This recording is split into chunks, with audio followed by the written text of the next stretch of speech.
रचित सुसमाचार अध्याय 16 स्वर्गीय चिन्ह की मांग।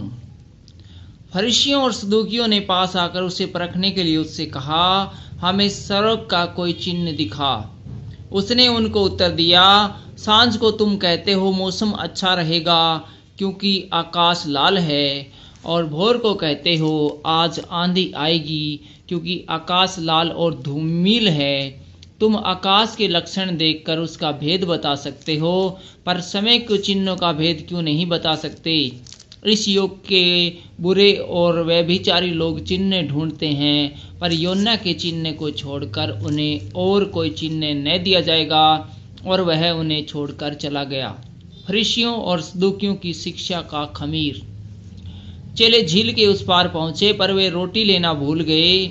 यीशु ने उनसे कहा, देखो फरीसियों और सदूकियों के खमीर से सावधान रहना। वे आपस में विचार करने लगे, हम रोटी नहीं लाए इसलिए वह ऐसा कहता है। यह जानकर यीशु ने उनसे कहा, हे अल्पविश्वासियों, तुम आपस में क्यों विचार करते हो कि हमारे पास रोटी नहीं? क्या तुम अब तक नहीं समझे? क्या तुम्हें उन 5,000 रोटी की समझ नहीं, और न यह कि तुमने कितनी रोटियां उठाई थी, और न उन 4,000 की 7 रोटियां, और न यह कि तुमने कितने टोकरे उठाए थे? तुम क्यों नहीं समझते कि मैंने तुमसे रोटियों के विषय में नहीं कहा, परंतु यह कहा कि तुम सदूकियों और फरीसियों के खमीर से सावधान रहना। तब उनकी समझ में आया कि उसने रोटी के खमीर से नहीं, पर फरीसियों और सदूकियों की शिक्षा से सावधान रहने को कहा था। पतरस का यीशु को मसीह स्वीकार करना। यीशु कैसरिया फिलिप्पी की प्रदेश में आया और अपने चेलों से पूछने लगा, लोग मनुष्य के पुत्र को क्या कहते हैं? उन्होंने कहा, कुछ तो यूहन्ना बपतिस्मा देने वाला कहते हैं, और कुछ एलिया, और कुछ यिर्मयाह या भविष्यवक्ता में से कोई एक कहते हैं। उसने उनसे कहा, परंतु तुम मुझे क्या कहते हो? शमौन पतरस ने उत्तर दिया, तू जीवते परमेश्वर का पुत्र मसीह है।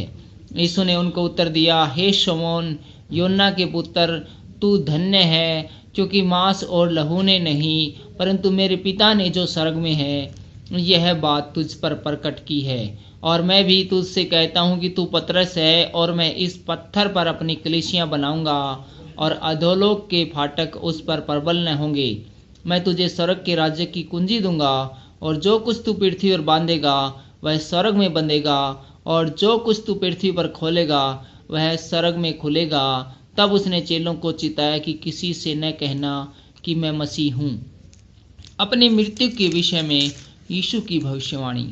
उस समय से यीशु अपने चेलों को बताने लगा, अवश्य है कि मैं यरूशलेम को जाऊं और पुरनियों और प्रधान याजकों और शास्त्रियों के हाथों से बहुत दुख उठाऊं और मार डाला जाऊं और तीसरे दिन जी उठूं। इस पर पतरस उसे अलग ले जाकर झिड़कने लगा, हे प्रभु, परमेश्वर न करे तेरे साथ कभी ऐसा हो।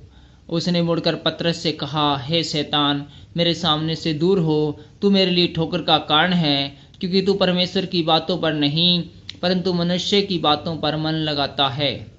यीशु के पीछे चलने का अर्थ। तब यीशु ने अपने चेलों से कहा, यदि कोई मेरे पीछे आना चाहे तो अपने आप का इनकार करे और अपना क्रूस उठाए और मेरे पीछे हो ले। क्योंकि जो कोई अपना प्राण बचाना चाहे वह उसे खोएगा, और जो कोई मेरे लिए अपना प्राण खोएगा उसे वह पाएगा। यदि मनुष्य सारे जगत को प्राप्त करे और अपने प्राण की हानि उठाए तो उसे क्या लाभ होगा? या मनुष्य अपने प्राण के बदले क्या देगा? मनुष्य का पुत्र अपने स्वर्गदूतों के साथ अपने पिता की महिमा में आएगा, और उस समय वह हर एक को उसके कामों के अनुसार प्रतिफल देगा।